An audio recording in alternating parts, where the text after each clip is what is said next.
이재명 성남시장 이제 경기지사 선거 예비 후보죠. SNS에다가 문재인 대통령하고 찍은 사진을 올려서 그 화제가 되고 있는데 저는 뭐 이 얘기 듣고 나서 보면은 오죽 절박했으면 그랬겠냐 이런 생각도 들더라고요. 이재명 시장이 전 시장이 뭐 그렇게 대중적인 인기를 엄청나게 얻고 있음에도 불구하고 당 경선에서는 좀 막 걱정스럽다 쉽지 않을 거다 주류가 아니라고 또는 심지어는 문재인 대통령이 경선에서 이길 때 뒷다리를 잡았던 사람이다 이런 소리까지 듣고 근데 대통령의 지지도가 예. 70% 넘고 80% 육박하는 상황에서 여당의 예비 후보들이 대통령 사진 쓰는 건 너무나 당연한 거예요. 거기다가 뭐 지금 당연히. 후보들이 반문은 아무도 없잖아요. 친문, 비문일 뿐 반문은 아니거든요. 그렇죠. 이명박 박근혜 후보 시절은 아니죠. 예, 친박, 비박 무슨 이런 게 아니었으니까 반박이죠. 사실 비박도 아니고 어쨌든 그래서 후보가 사진 쓰는 건 당연한 건데 이재명 전 시장 같은 경우는 굉장히 좀 힘들 거예요. 저는 사실은 이 경선을 굉장히 주의 깊게 보거든요. 궁금합니다. 만약에요 자유한국당에서 이런 케이스라면 저는 이재명 이 두 사람이 자유한국당 후보라든지 예전 새누리당 후보였다면 이재명 시장이 이겼을 거예요. 그럼 무슨 얘기냐면 지금 보시면요. 당심과 민심 딱 반반이잖아요. 그러니까 권리당원이죠. 더불어민주당은. 권리당원 50%, 그다음에 여론조사 50%입니다. 근데 여론조사에서는 지금 누구죠? 이재명 시장이 거의 압도적으로 이기는 것 같고 권리당원은 아직 집계 나온 건 아니지만 어쨌든 도의원들이나 경기도 국회의원들이 전부 다 전해철 의원 쪽에 가 있는 거로 보면 전해철은 좀 앞서겠죠. 근데 제가 왜 더불어민주당이나 자유한국당이라면 이쪽이 이재명 시장이 이길 거라고 말씀드리냐면 자유한국당의 책임 당원들은요 그렇게 조직력이 세거나 당에 대한 충성심이 높지가 않아요. 그러니까 이제 여론이 이제 워낙 앞서가는 후보한테 가기 마련인데 더불어민주당 좀 다르잖아요. 이 권리당원들 특히 친문 권리당원 결속력이 워낙 강하기 때문에 이 결속력으로 여론에서 앞서고 있는 이재명 전 시장을 전해철 의원이 이길 수도 있지 않을까? 전 그렇게 보는데요. 당내 사정을 잘 아는 김 의원께서는 어떻게 생각하세요?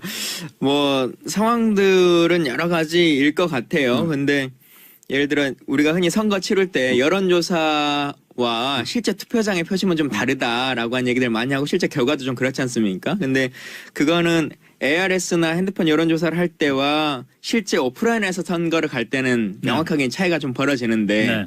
경선 같은 경우는 최종적인 경선의 이 꼴도 여론조사로 하는 거거든요.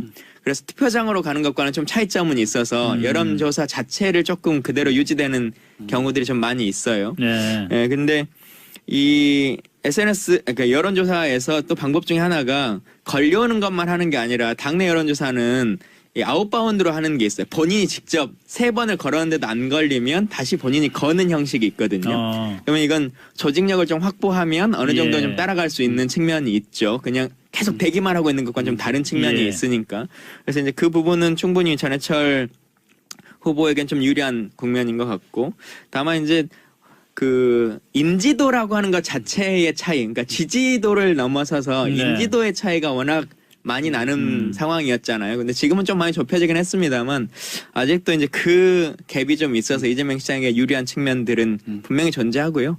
그리고 이재명 시장 뭐 반문 친문 뭐 이런 얘기들도 하셨습니다만 어쨌든 자연스럽게 차기 대권 주자로서의 어떤 역할을 딱 갖고 계신 포지션을 갖고 계신 분이잖아요. 그래서 그거에 대한 기대라고 하는 것들도 있어서 진짜 어떤 결과가 나올지 열어봐야 알 수 있는 그런 측면인 것 같습니다.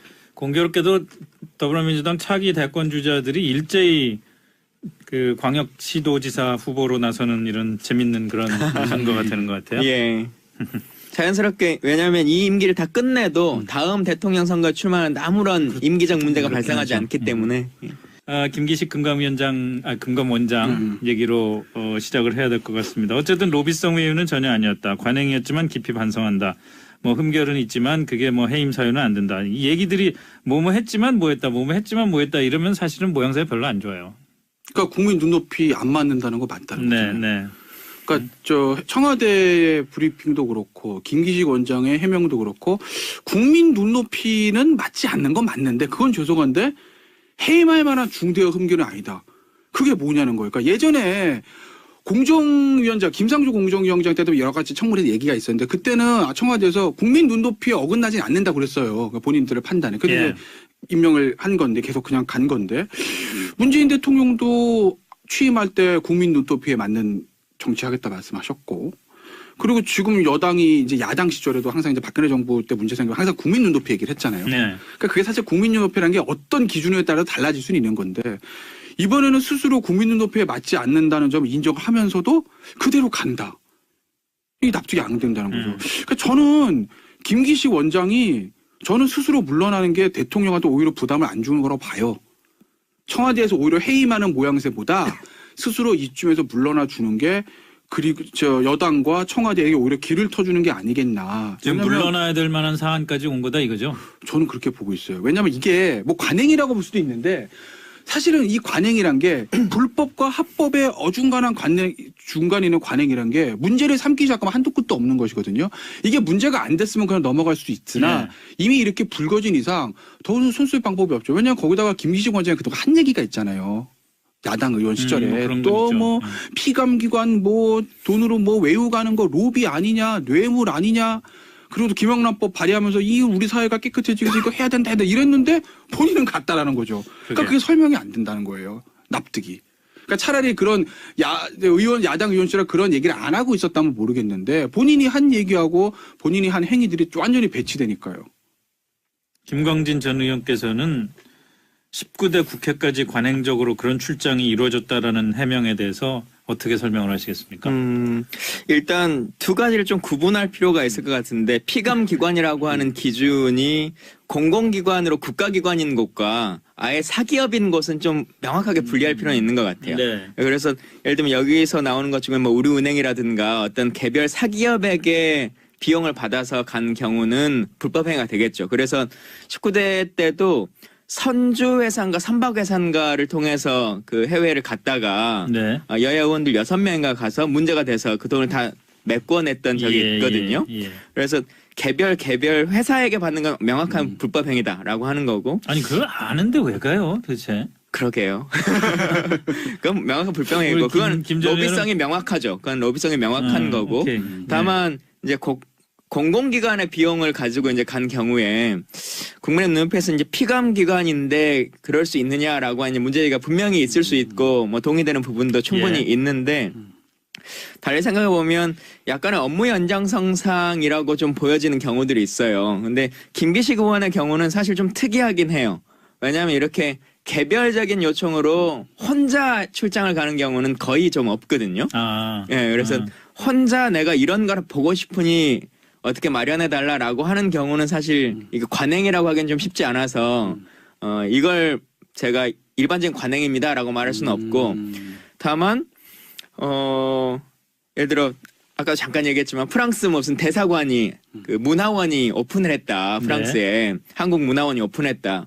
그런 경우에 뭐 문화부나 관광공사에서 여야 의원 한두 분도 같이 가서 뭐 축하해 주시면 좋겠다. 뭐 이제 이런 경우들이 생기거나 하잖아요. 이제 그럴 경우에는 그걸 이게 로비라고 생각되는 것보다는 일정 정도의 뭐 의원 외교적 측면이라고 하는 걸로 받아들이고 그걸 갔다 왔기 때문에 내가 이 사람을 꼭 봐줘야지 뭐 이제 이런 것이 작용할 만큼의 관계는 좀 아니거든요. 그래서 그걸 좀 분리했으면 좋겠는데 이렇게 아예 딱 나의 맞춤식으로 가는 것, 그러니까 부처의 요구에 의해서 의원들이 동행해 주는 거 말고 의원의 요구로 뭔가의 자리를 일정을 만든 거는 좀 일반적인 관행하고는 좀 차이점은 있긴 한 것 같습니다. 그럼 19대 국회까지 관행적으로 그런 출장이 이루어졌다는 해명은 사실이 아니네요. 근데 그 상임위마다 좀 차이점은 있을 것 같아요. 그래서 정무위원회 관행이라고 하는 것은 제가 잘 모르겠고 저는 국방위만 4년을 하다 보니 국방위는 산하기관이 거의 없어요. 뭐 그렇겠죠. 네, 산하기관도 없고 개별 민간 회사도 워낙 딱 눈에 띄는 회사밖에 없기 때문에 그런 경우가 거의 없고 근데 이제 국토위라든가 정무위라든가 뭐 이런 경우들은 민간이나 뭐 이제 공공기관도 워낙 많으니까 좀 차이점이 있겠죠. 교문이나. 그렇게 물 좋은 상임위를 놔두고 국방위만 4년을 하셨습니까? 저도 항상 교문위를 썼는데요. 떨어졌습니다. 그래요? 이 국방에 대해서 관심을 갖고 그런 게 아니고 관심이 드러나는 걸로. 시간입니다. 교문위를 희망했으나 국방 전문가로서 의정 활동을 하시려고 흔히 그런 상임위를 국회의원들이 젖과 꿀이 흐리는 상임위라 그러는데요. 건교위 뭐 이런데. 국토위. 국토위 예전 국토위죠. 근데 이제 이게 또 하나 이제 문제가 실패한 로비 얘기 나오잖아요. 저기 그 예, 김의겸 예. 대변인 실패한 로비다. 뭐 그래 가지고 이제 조선일보랑 또 청와대 대변인 사이에서 예, 예. 좀 문제 얘기해드리 있었는데 어쨌든 로비는 로비인데 실패했으니까 된 거 아니냐는 이런 이야기였는데 본인이 나중에 뭐 좀 잘못된 말이라고 해명을 했습니다만 예, 근데 예. 과연 이게 실패한 로비냐? 그게 보기도 애매하다는 거죠. 왜냐하면 일단 그렇죠. 그 다음에 벌어진 일들을 네, 보면 대외경제정책연구원 그거 이제 갔다 와서 거기가 이제 유럽에 연구소 만드는 게 이제 희망 사항이었는데 갔다 와서 그거 안 됐어라고 김식 원장은 얘기하지만 그때 이제 국회 상황을 보면 당시 이제 예산안 2015년에 갔다 왔잖아요. 16년 예산안 할 때 갔다 와서 미국 갔다 와서 부대 의견에 이건 뭐 적극적 검토 바란다는 얘기가 올라갔다라는 거예요. 네. 그리고 17년에 예산이 배정됐거든요. 그럼 결과적으로 이게 실패한 로비냐? 그렇게 볼 수도 없어요. 그러니까 이 우리 대가성의 문제, 거기다가 김기식 의원의 거짓말 해명 논란, 계속 논란이 좀 커지는 거죠. 이 그 본질적으로 그 부분에 대해서 좀 얘기를 했으면 좋겠는데 우선 뭐 부대 의견으로 넣어서 그 다음에 예산이 처리가 되게 했다. 뭐 이거 가기 이전에 예. 실패한 로비라는 표현에 대해서 어떻게 생각을 하세요? 실패한 로비면은 로비로 그 금전적인 이익을 얻었다 하더라도 괜찮은 건가요? 그것과는 전혀 뭐 법률적으로 뭐 잘 아시겠지만 아무 문제가 없는 다른 거고 돈을 주고 받은 거나 뭐 로비를 하면 그 자체가 불법 행위겠죠. 그러니까요. 그래서 성공 여부하고는 좀 다른 문제고 제가 말씀드리고 싶은 건 그러니까 모르겠어요. 제가 김기식 의원의 상황인 정확한 케이스를 딱 알지 못하기 때문에 말할 수 없는데 네. 대부분의 의원 외교라고 하는 것은 로비의 성격으로 받아들이기가 좀 쉽지가 않거든요. 예. 네, 근데 이걸 이제 본인도 어쨌든 실패한 그 로비 뭐 이제 이런 단어들을 썼다라고 하는 것은 일정 정도의 관련성이 있는 건데 아주 그냥 좀 이런 예가 맞을지 모르겠습니다만 저희가 국방에 있으면 여러 부대 시찰들을 많이 가고 뭐 하게 되잖아요. 그러면 이제 연평도라든가 여러 이제 섬에 가거나 하게 될 경우에 헬기를 제공해 줄 때가 있어요. 예. 이제 그런 경우가 부처가 써야 될 걸 가지고 활용했다라고 하는 걸로 문제 제기를 하면 이게 로비인가? 이제 그러면 이제 물론 이제 본인이 배 타고 뭐 하고 하는 걸로 다 갈 수도 있겠죠. 자비로 가고 이제 국내든 해외든. 근데 이건 난 분명히 업무라고 하는 형식으로 생각했는데 해왔던 일들이 다 로비였나? 라고 하는 걸로 가게 되면 참 혼란스러워질 수 있는 여지는 있어요. 전직 의원의 입장에서. 그래서 김기식 의원이 계속 이제 관행이었다라고 하는 걸로만 퉁치는 것은 조금 받아들이기는 좀 저는 어려운 사실 면이 있는 것 조금 같아요. 그 지금 말씀하시는 거에 연장선에서 본질적인 얘기를 좀 했으면 좋겠다는 게 예를 들어서 아까 지금 얘기한 뭐 예를 들어서 연평도에 국방위원들이 시찰을 가는데 예. 뭐 그 정책적인 필요 때문에 시찰을 가는 거다. 예를 예. 들어서 뭐 그 거기에 무슨 뭐 저 방공호 시설을 점검하러 간다든지 그럴 때 예를 들어서 배를 타고 가면은 이게 뭐 하루가 걸리고 또 뭐 어쩌다가 못 돌아올 수도 있고 날씨가 안 좋아지면 뭐 그런 상황에서 국방부에서 제공하는 헬기를 타고 상임위원들이 갔다. 지금 이런 거를 얘기하지는 말았으면 좋겠어요. 그것도 뭐 아까 말씀하신 대로 따지면은 뭐 이게 불법적인 요소가 있을 수도 있고 그렇겠지만 그런 얘기보다는 정말 분명히 이건 너무한 거 아니냐, 이건 절대 안 되는 것 아니냐라는 선에서 김기식 원장 건을 좀 다뤘으면 좋겠는데 대외경제연구원 정책연구원의 2박 3일 로마 출장 또 그 중에 또 틈틈이 관광 혼자 가서 우선 이거는 어떤 것 같으세요? 일단 저는 이해가 안 되는 부분이 제가 네, 지금 이 네. 건과 관련해서 이해가 안 되는 게 혼자 가는 출장이라고 하는 게 어떤 형식인지에 대해서 제가 이해를 못 하겠어요. 그 국회의원으로서 예.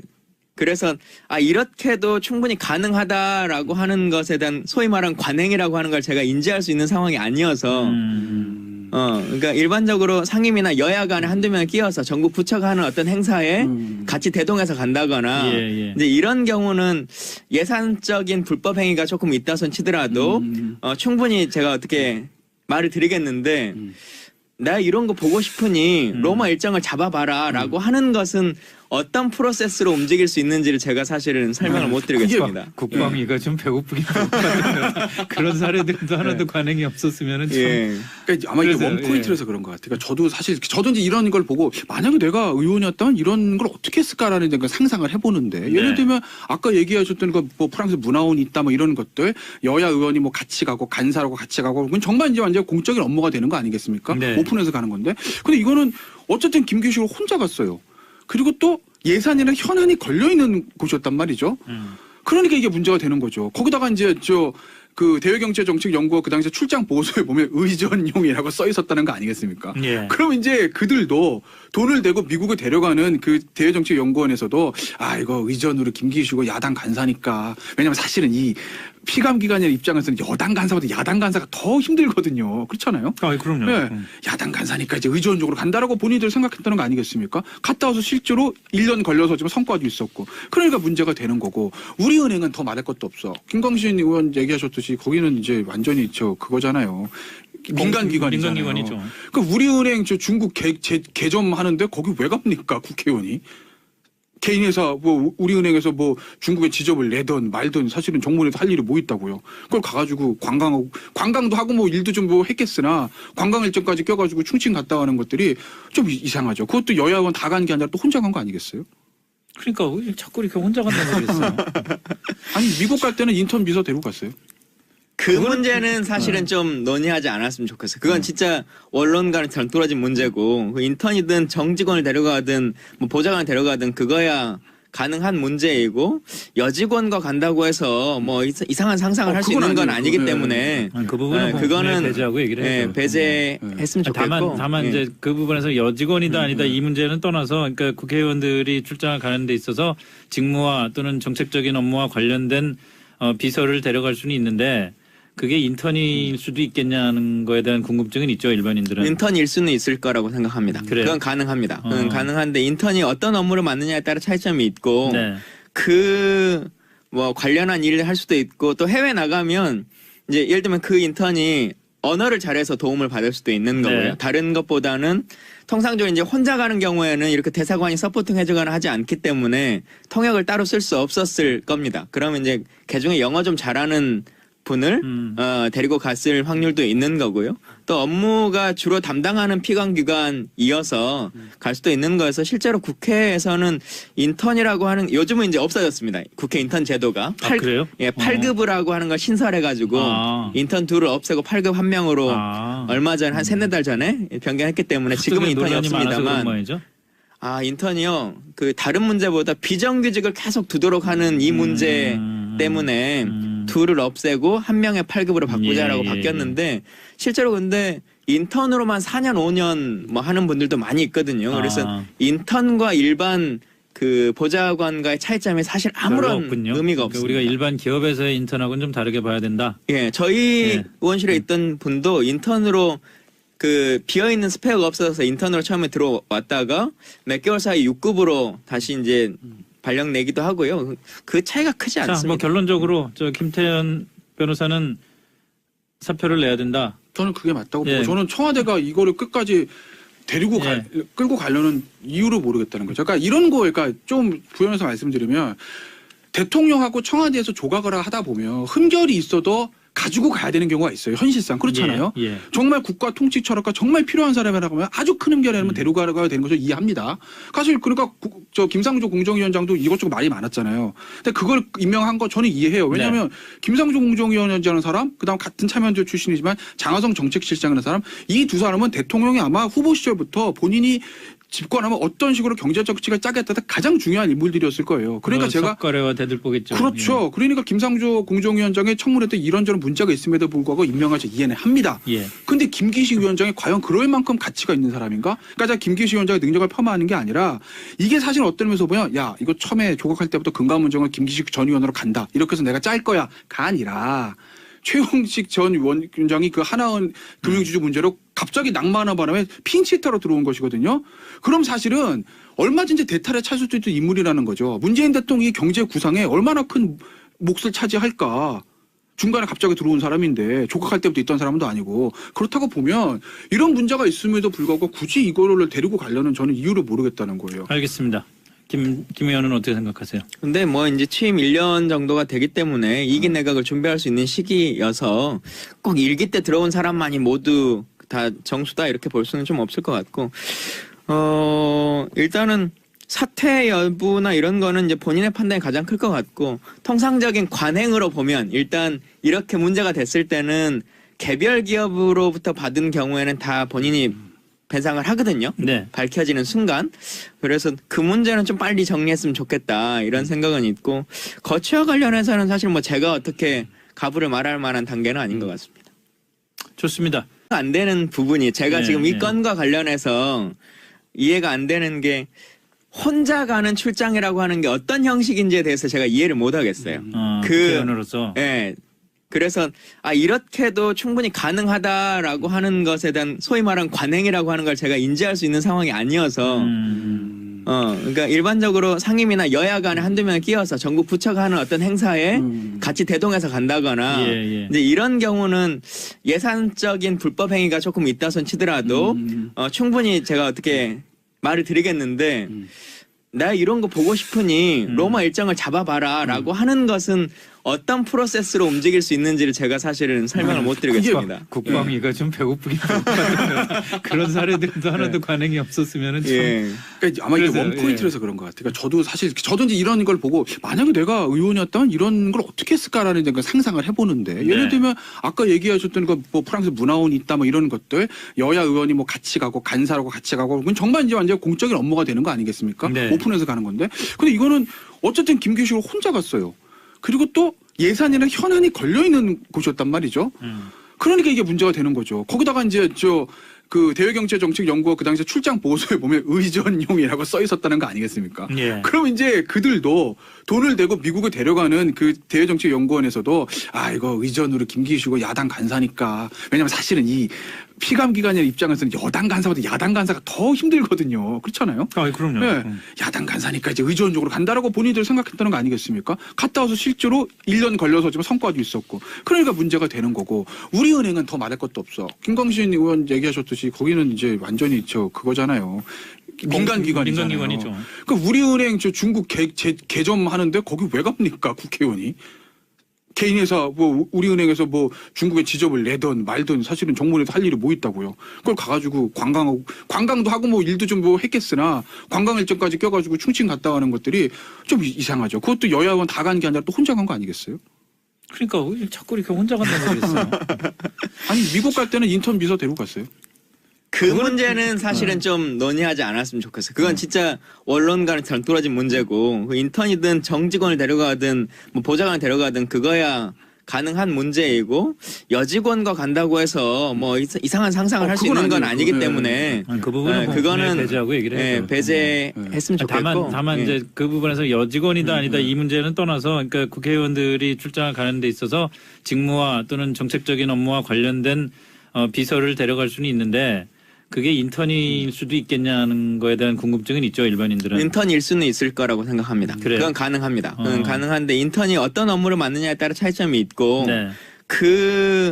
뭐 관련한 일을 할 수도 있고, 또 해외 나가면 이제 예를 들면 그 인턴이 언어를 잘해서 도움을 받을 수도 있는 거고요. 네. 다른 것보다는 통상적으로 이제 혼자 가는 경우에는 이렇게 대사관이 서포팅 해주거나 하지 않기 때문에 통역을 따로 쓸 수 없었을 겁니다. 그러면 이제 개중에 영어 좀 잘하는 분을 데리고 갔을 확률도 있는 거고요. 또 업무가 주로 담당하는 피감기관이어서 갈 수도 있는 거여서, 실제로 국회에서는 인턴이라고 하는, 요즘은 이제 없어졌습니다. 국회 인턴. 예, 연구소 만드는 게 완전 희망사항이었는데 갔다 와서 그거 안 됐어라고 김식 원장은 얘기하지만, 그때 이제 국회 상황을 보면 당시 이제 예산안 2015년에 갔다 왔잖아요. 16년 예산안 할 때 미국 갔다 와서 부대 의견에 이건 뭐 적극적 검토 바란다는 얘기가 올라갔다는 거예요. 네. 그리고 17년에 예산이 배정됐거든요. 그럼 결과적으로 이게 실패한 로비냐? 그렇게 볼 수도 없어요. 그러니까 이 우리 대가성의 문제, 거기다가 김기식 의원의 거짓말 해명 논란, 계속 논란이 좀 커지는 거죠. 본질적으로 그 부분에 대해서 좀 얘기를 했으면 좋겠는데, 우선 뭐 부대 의견으로 넣어서 그 다음에 예산이 처리가 되게 했다, 뭐 이거 가기 이전에 네. 실패한 로비라는 표현에 대해서 어떻게 생각을 하세요? 실패한 로비면은 로비로 그 금전적인 이익을 얻었다 하더라도 괜찮은 건가요? 그것과는 전혀 뭐 법률적으로 뭐 잘 아시겠지만 아무 문제가 없는 다른 거고 돈을 주고 받은 거나 뭐 로비를 하면 그 자체가 불법 행위겠죠. 그러니까요. 그래서 성공 여부하고는 좀 다른 문제고 제가 말씀드리고 싶은 건 그러니까 모르겠어요. 제가 김기식 의원의 상황인 정확한 케이스를 딱 알지 못하기 때문에 말할 수 없는데 네. 대부분의 의원 외교라고 하는 것은 로비의 성격으로 받아들이기가 좀 쉽지가 않거든요. 예. 네, 근데 이걸 이제 본인도 어쨌든 실패한 그 로비 뭐 이제 이런 단어들을 썼다라고 하는 것은 일정 정도의 관련성이 있는 건데 아주 그냥 좀 이런 예가 많을지 모르겠습니다만 저희가 국방에 있으면 여러 부대 시찰들을 많이 가고 뭐 하게 되잖아요.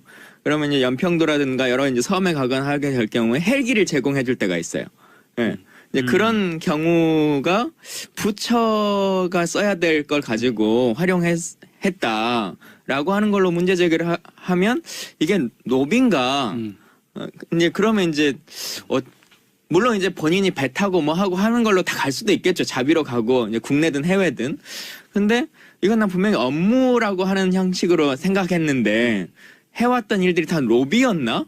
라고 하는 걸로 가게 되면 참 혼란스러워질 수 있는 여지는 있어요. 전직 의원의 입장에서. 그래서 김기식 의원이 계속 이제 관행이었다라고 하는 걸로만 퉁치는 것은 조금 받아들이기는 좀 저는 어려울 사실 수는 있는 조금 거예요. 지금 말씀하시는 거의 연장선에서 본질적인 얘기를 좀 했으면 좋겠다는 게 예를 들어서 아까 지금 얘기한 뭐 예를 들어서 연평도에 국방위원들이 시찰을 가는데 예.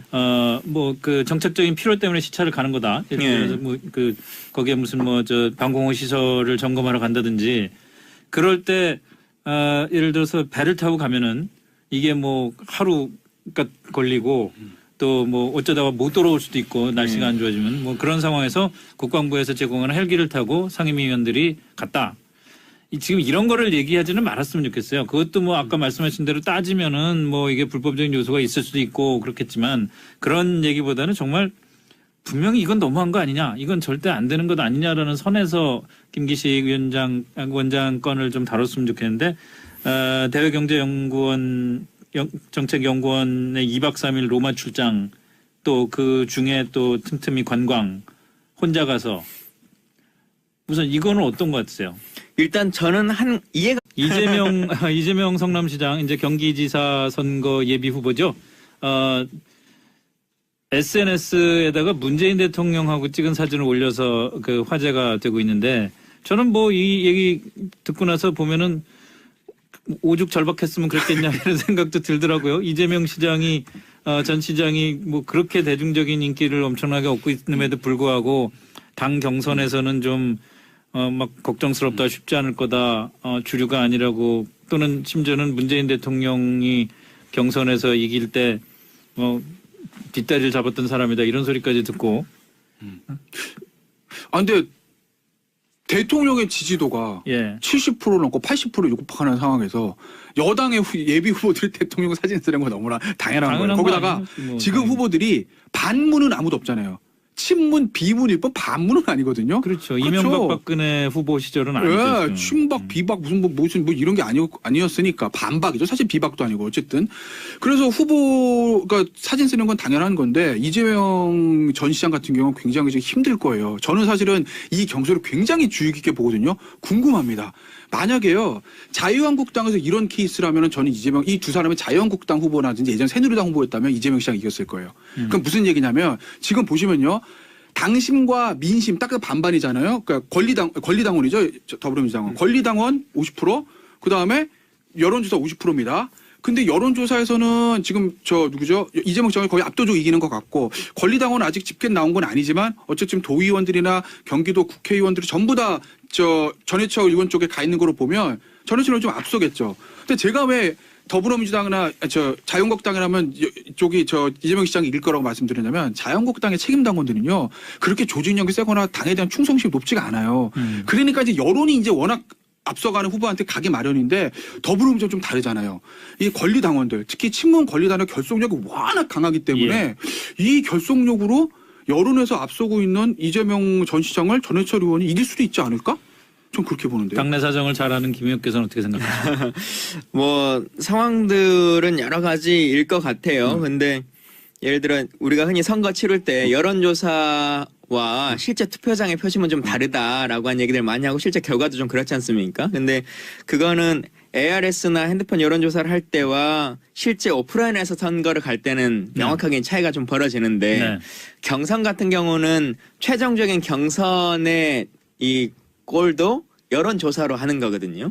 그래서 투표장으로 가는 것과는 좀 차이점은 있어서 여론조사 자체를 조금 그대로 유지되는 경우들이 좀 많이 있어요. 네. 예, 근데 이 SNS, 그러니까 여론조사에서 또 방법 중에 하나가 걸려오는 것만 하는 게 아니라 당내 여론조사는 이 아웃바운드로 하는 게 있어요. 본인이 직접 3번을 걸었는데도 안 걸리면 다시 본인이 거는 형식이 있거든요. 그러면 이건 조직력을 좀 확보하면 어느 정도 예. 좀 따라갈 수 있는 측면이 있죠. 그냥 계속 대기만 하고 있는 것과는 좀 다른 측면이 예. 있으니까. 그래서 이제 그 부분은 충분히 전해철 후보에겐 좀 유리한 국면인 것 같고, 다만 이제 그 인지도라고 하는 것 자체의 차이, 그러니까 지지도를 넘어서서 네. 인지도의 차이가 워낙 맞죠. 그래서 19대 때도 선주회상과 선박회상가를 통해서 그 해외를 갔다가 네. 여야 의원들 6명인가 가서 문제가 돼서 그 돈을 다 메꿔냈던 적이 예, 있거든요. 예, 예. 그래서 개별 회사에게 받는 건 명확한 불법 행위다라고 하는 거고. 아니 그걸 아는데 왜 가요 도대체? 그러게요. 그건 명확한 불법행위고 우리 그건 김정일은- 로비성이 명확하죠. 그건 로비성이 명확한 거고. 오케이. 다만 이제 공공기관의 비용을 가지고 이제 간 경우에 국민의 눈앞에서 이제 피감기관인데 그럴 수 있느냐라고 하는 문제가 분명히 있을 수 있고 뭐 동의되는 부분도 충분히 예. 있는데 달리 생각해 보면 약간의 업무 연장성상이라고 좀 보여지는 경우들이 있어요. 근데 김기식 의원의 경우는 사실 좀 특이하긴 해요. 왜냐하면 이렇게 개별적인 요청으로 혼자 출장을 가는 경우는 거의 좀 없거든요. 아. 예, 그래서 혼자 내가 이런 걸 보고 싶으니 어떻게 마련해 달라라고 하는 경우는 사실 이거 관행이라고 하기엔 좀 쉽지 않아서 이걸 제가 일반적인 관행입니다라고 말할 수는 없고 다만 예를 들어 아까 잠깐 얘기했지만 프랑스 무슨 대사관이 그 문화원이 오픈을 했다. 프랑스에 한국 문화원이 오픈했다. 그런 경우에 뭐 문화부나 관광공사에서 여야 의원 한두 분도 같이 가서 뭐 축하해 주시면 좋겠다. 네. 뭐 이제 이런 경우들이 생기거나 하잖아요. 이제 그럴 경우에는 그걸 이게 로비라고 생각되는 것보다는 일정 정도의 뭐 의원 외교적 측면이라고 하는 걸로 받아들이고 예. 그걸 갔다 왔기 때문에 내가 이 사람을 꼭 봐줘야지 뭐 이제 이런 것이 작용할 만큼의 관계는 좀 아니거든요. 그래서 그걸 좀 분리했으면 좋겠는데 이렇게 아예 딱 나의 맞춤식으로 가는 것, 그러니까 부처의 요구에 의해서 의원들이 동행해 주는 거 말고 의원의 요구로 뭔가의 자리를 일정을 만든 거는 좀 일반적인 관행하고는 좀 차이점은 있긴 한 것 같습니다. 그럼 19대 국회까지 관행적으로 그런 출정이 이루어졌다라는 해명은 사실이 아니네요. 근데 그 상임위마다 좀 차이점은 있을 것 같아요. 예, 그래서 예. 정무위원회 관행이라고 하는 것은 제가 잘 모르겠고 저는 국방위만 4년을 하다 보니 국방위는 산하기관이 거의 없어요. 뭐 그렇겠죠. 네, 산하기관도 없고 개별 민간 회사도 워낙 딱 눈에 튀는 회사밖에 없기 때문에 그런 경우가 거의 없고 근데 이제 국토위라든가 정무위라든가 뭐 이런 경우들은 민간이나 뭐 이제 공공기관도 워낙 많으니까 좀 차이점이 있겠죠. 교문이나. 그렇게 물 좋은 상임위를 놔두고 국방위만 4년을 했으니까. 근데. 저도 항상 교문위를 썼는데요. 떨어졌습니다. 그래요? 예. 이 국방에 대해서 관심을 갖고 그런 게 아니고. 진실이 드러나는 있었던 걸로. 순간입니다. 예.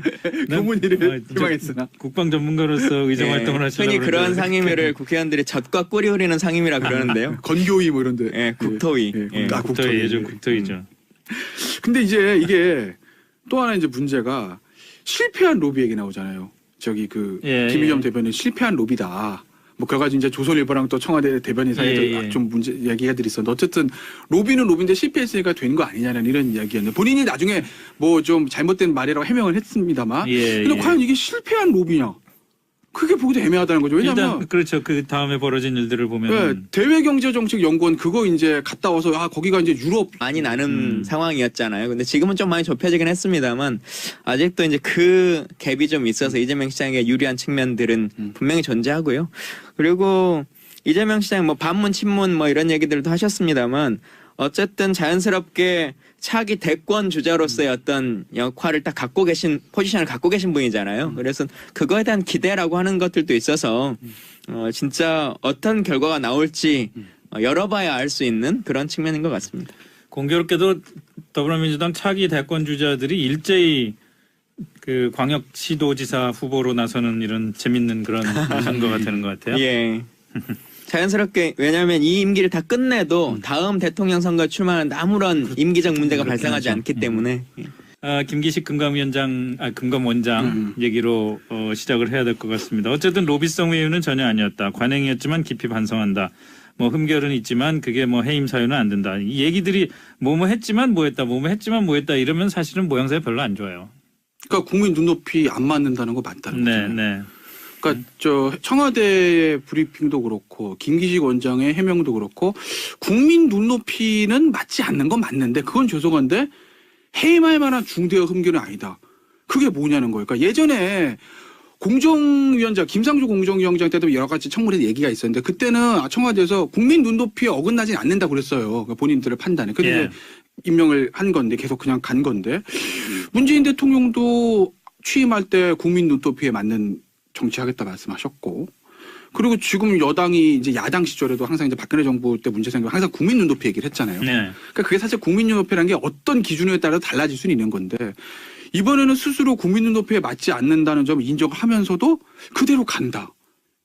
이게 납득이 안 된다는 거죠. 그러니까 저는 김기식 원장이 저는 스스로 물러나는 게 대통령한테 오히려 부담을 안 주는 거라고 봐요.